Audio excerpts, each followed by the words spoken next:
Hey everybody, welcome to ThinkWire. Today we're going to talk about how to stay focused when working from home and give you 8 easy work from home tips to help you get started and be more productive while you're working from home. Make sure you check out tip number 5 because we've added some more helpful tips. Whether you're a seasoned remote worker or you've transitioned to working from home because of the pandemic, there's a good chance that you're having some difficulty getting and staying focused and being more productive during these weird, uncertain times. No worries, we've got you covered. Here are 8 work-from-home tips to help you get laser-focused. At-home factors that can make it difficult to focus. When you're at home, it's difficult to focus on anything because there are so many distractions. The TV's usually on, somebody's always talking, and the phone is always ringing. It's hard to concentrate when there are so many things going on around you. Another reason why it's hard to focus at home is because you're surrounded by family and friends. It's hard to work when your significant other is asking you how your day was, or your friends are trying to get you to play video games with them. Finally, the environment at home can be a lot more relaxing than the environment at work. At work, you have to stay focused because there are people who are counting on you.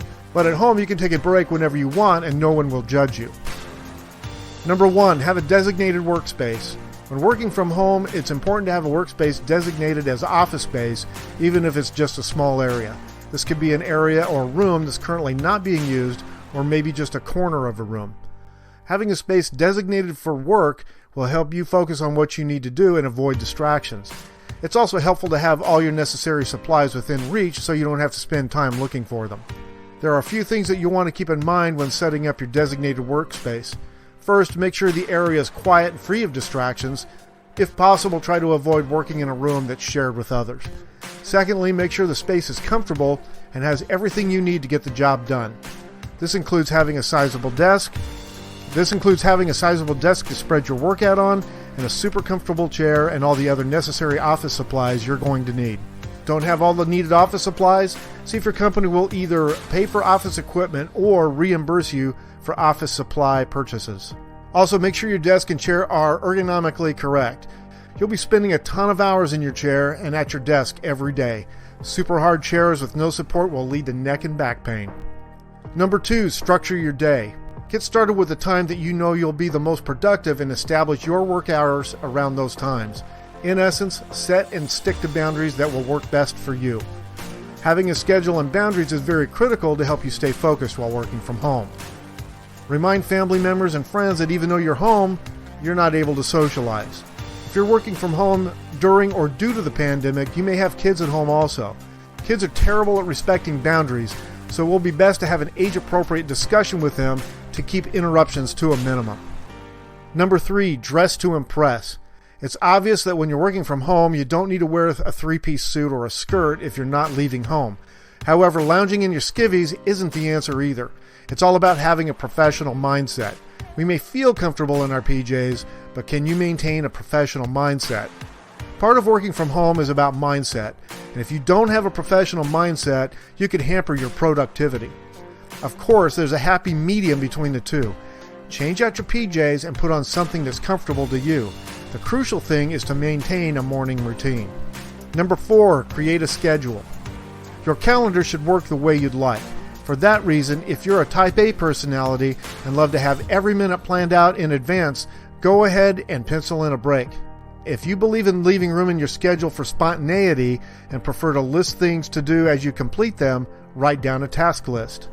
You don't have to overschedule yourself, but you should have an idea of what needs to be done throughout the day to maintain your focus and stay on task.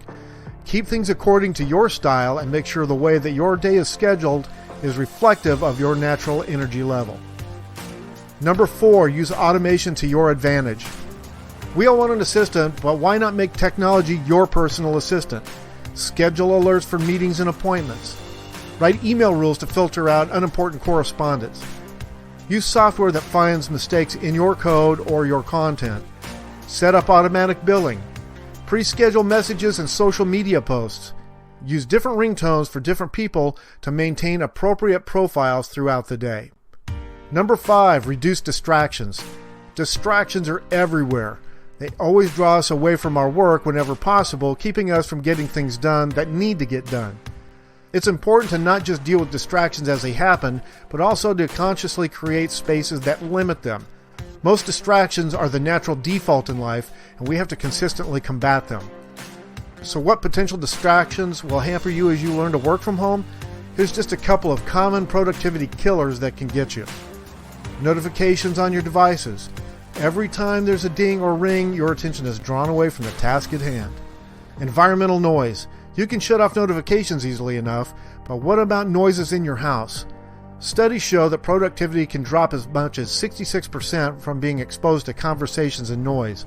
It's best to pick a quiet part of your home if you can. Number 6, give yourself a break. Don't think you have to constantly focus and be productive while working from home. The old school way of thinking says that taking a break is diametrically opposed to work, but the fact is breaks are a part of being productive and doing good work.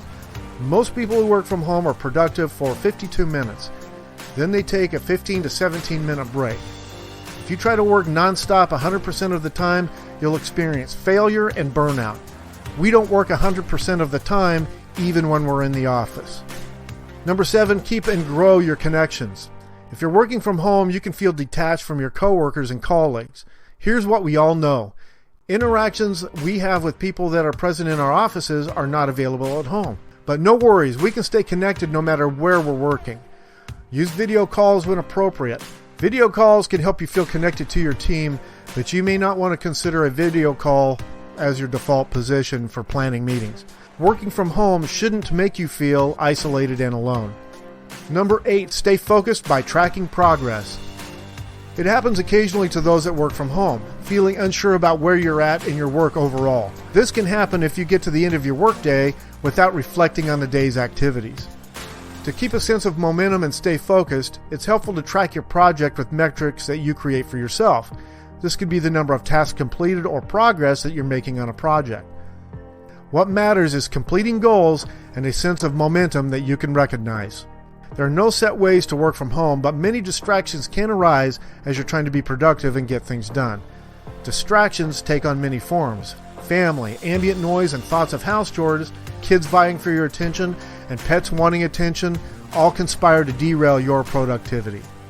Like, subscribe, and turn on notifications so you don't miss more videos about motivation, personal growth, inspiration, and much, much more. Check out this video, and we'll see you in the next video. Take care.